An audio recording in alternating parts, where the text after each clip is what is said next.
ఓం నమో వెంకటేశయ్య. అందరికీ నమస్కారం. అలిపిరి మెట్లు అనేది తిరుపతి వద్ద ఉన్న పవిత్రమైన పాదయాత్ర మార్గం. ఇది తిరుమల వెంకటేశ్వర స్వామి ఆలయానికి చేరడానికి భక్తులు ఉపయోగించే ప్రధాన మార్గాలలో ఇది ఒకటి. ఈ మార్గంలో 3550 మెట్లు ఉంటాయి. సుమారు 9 కిలోమీటర్ల దూరం ఉంటుంది. ఈ మార్గంలో భక్తులు భక్తి శ్రద్ధతో ఎక్కుతారు. ఈ అలిపిరి నడక యాత్రలో మొదటి అడుగు మాత్రమే కాదు, అనేక రహస్యాలను, చారిత్రక విశేషాలను దాచుకొని ఉంది. అలిపిరి అనే పేరు ఎలా వచ్చింది అని చూస్తే ఒక్కొక్కరు ఒక్కో విధంగా చెప్తున్నారు. అలిపిరి అనే పదం ఆలయపిరి నుండి ఉద్భవించింది. దీని అర్థం ఆలయానికి ముందు ఉన్న స్థలం అని. ఇది తిరుమల కొండల ఆడివారంలో ఉన్న ప్రాంతం. ఇక్కడే భక్తులు తమ పాదయాత్రను ప్రారంభిస్తారు. శ్రీ వెంకటేశ్వరుని దయతో ఎంతో తేలిగ్గా ఎక్కగలుగుతారు అనే విశ్వాసం భక్తుల్లో కలిగి ఉంటుంది.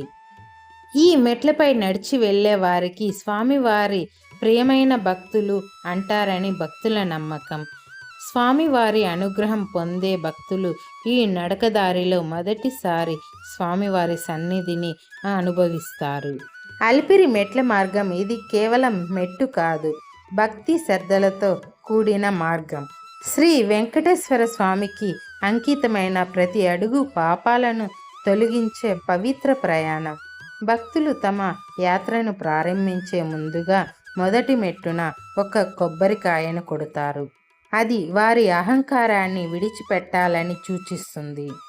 తదుపరి పసుపు కుంకుమ మెట్లపై చల్లి పవిత్రతను ఆ ఆరంభ మెట్టుతో నింపుతారు.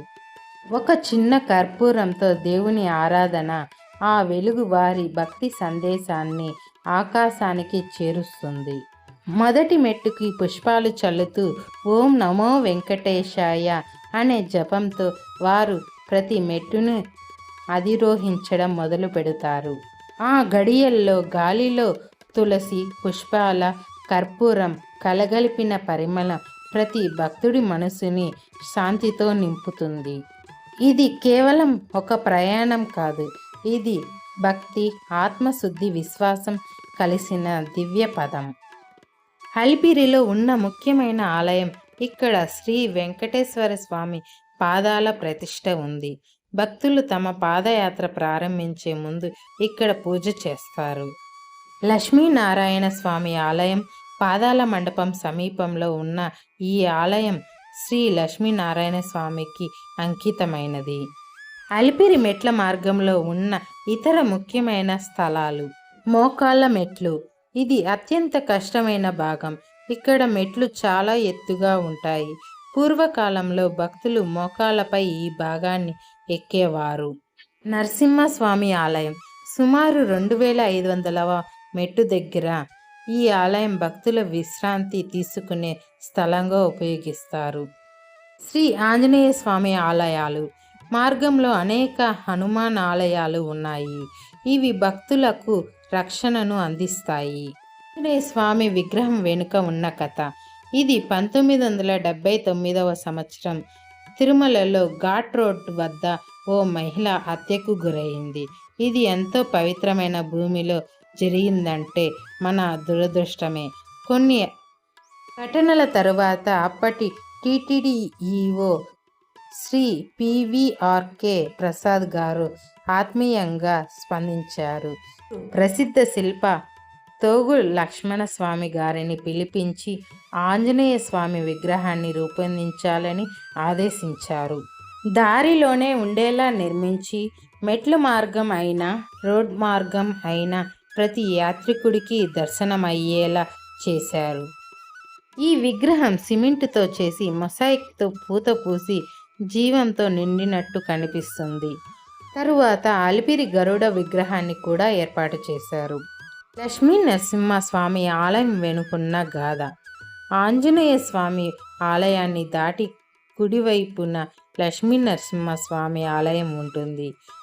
హిరణ్యకశిపుడి సంహరించిన తరువాత శ్రీ నరసింహుడి ఉగ్రత తగ్గలేదు. దేవతల ప్రార్థనలపై లక్ష్మీదేవి చెంచులాదేవి రూపంలో వచ్చి స్వామివారిని శాంతింపజేశారు. అదే స్థలంలో ఈ ఆలయం ఉంది. ఇది చాలా శక్తివంతమైన స్థలం కావడంతో టీటీడీ అక్కడ కనకదార స్తోత్రం రాళ్లపై చెక్కించారు. అక్కడ కూర్చొని కనకదార స్తోత్రాన్ని జపిస్తే లక్ష్మీదేవి కటాక్షం సిద్ధించగలదు. ఆలయం వెనుక వైపున యోగ నరసింహ స్వామి లింగ రూపంలో దర్శనమిస్తారు. శ్రీ విష్ణురూపాయ నమశివాయ భావనకు నిదర్శనం అవ్వాచారి కోన. మెట్ల దారిలో ముందుకు సాగితే రోడ్డు కలుసుకునే చోట కుడివైపున ఒక అద్భుతమైన లోయ ఉంటుంది. అదే అవ్వాచారి కోన. కొంతమంది అవ్వాచారి అనే భక్తుని పేరుని సూచిస్తారు. నరసింహస్వామి ఆలయం ఎదురుగా ఓ విగ్రహం ఉంది. అది అవ్వాచారి విగ్రహం కావచ్చని కొందరు అంటారు. అదే ప్రాంతంలో తుంబుర వనం ఉంది. అక్కడ గాంధర్వులు పౌర్ణమి రాత్రుల్లో గానం చేస్తారంటారు. చాలామంది ధ్యానం చేసి మహాశక్తివంతమైన స్థలం. దగ్గిరిలో ఘంటా మండపం కూడా ఉంది. ఘంటా మండపంలో ఒకప్పుడు పెద్ద గంట వేయబడింది. చంద్రగిరిని పాలించిన విజయనగర రాజు రాజదేవరాయలు ప్రతిరోజు తిరుమలలో నైవేద్యం సమర్పించి తర్వాతే భోజనం చేసేవారు. తిరుమలలో గంట మోగినప్పుడు ఈ ఘంటా మండపం ద్వారా శబ్దం చంద్రగిరిలో వినిపించేదట. ఇది శిల్పకళ నైపుణ్యానికి అద్భుత ఉదాహరణ. గర్లగుడి. ముందుకు సాగితే ఎడమ వైపున చిన్న ఆలయం కనిపిస్తుంది. ఇది అక్కగర్లగుడి. ద్వారాలు లేని ఈ ఆలయంలో 7 అక్కగర్ల నివసిస్తారు. శ్రీ వెంకటేశ్వరుని అక్కలు గ్రామ దేవతలు అని భావించి మోకాళ్ళ పర్వతంలోకి ప్రవేశించే ముందు వీరి ఆశీస్సులు తీసుకుంటారు. శ్రీ వెంకటేశ్వర స్వామి స్వయంగా అక్కల కోసం సారె పంపించే సాంప్రదాయం కూడా ఉంది. దేవుడు కూడా అక్కలకి అంత గౌరవం ఇస్తే మనం అక్క చెల్లెలకి ఎంత గౌరవం ఇవ్వాలి. మోకాళ్ళ పర్వతం. ఇది చివరి కొండ. ఎందుకు మోకాళ్ళ పర్వతం అంటే చాలామంది యాత్రికులు ఇక్కడికి రాగానే మోకాళ్ళ నొప్పులు పెరుగుతుందని శ్రీ రామానుజాచార్యులు మోకాళ్ళ మీద ఎక్కారని చెప్పబడుతుంది. భాష్యకారుల సన్నిధి. మోకాళ్ళ పర్వతం ఎక్కుతుండగా ఎడమవైపు ఈ ఆలయం కనిపిస్తుంది. ఇది శ్రీ రామానుజాచార్యుల ఆలయం. ఆయన గాయపడగా గురువు తిరుమల నంబి మరియు శిష్యుడు అనంతల్వార్ గారు వచ్చి ఆయనకు విశ్రాంతి ఇచ్చారు. అప్పట్లో ఆయన తిన్న మామిడికాయలు విత్తనాలు అక్కడ పడి చెట్టుగా మారింది. ఆ మామిడికాయ చెట్టు ఇప్పటికీ అక్కడే ఉంది. అయితే ఈ ప్రాంతం అత్యంత పవిత్రమైన స్థలంగా భావించబడుతుంది. చివరిగా ఒక మంచి మాట చెబుతా వినండి. తిరుమల దారిలో ఐ లవ్ యూ వంటి వాక్యాలు రాయడం చూసే ఉంటారు. ఇది అత్యంత అసభ్యంగా ఉండే చర్య.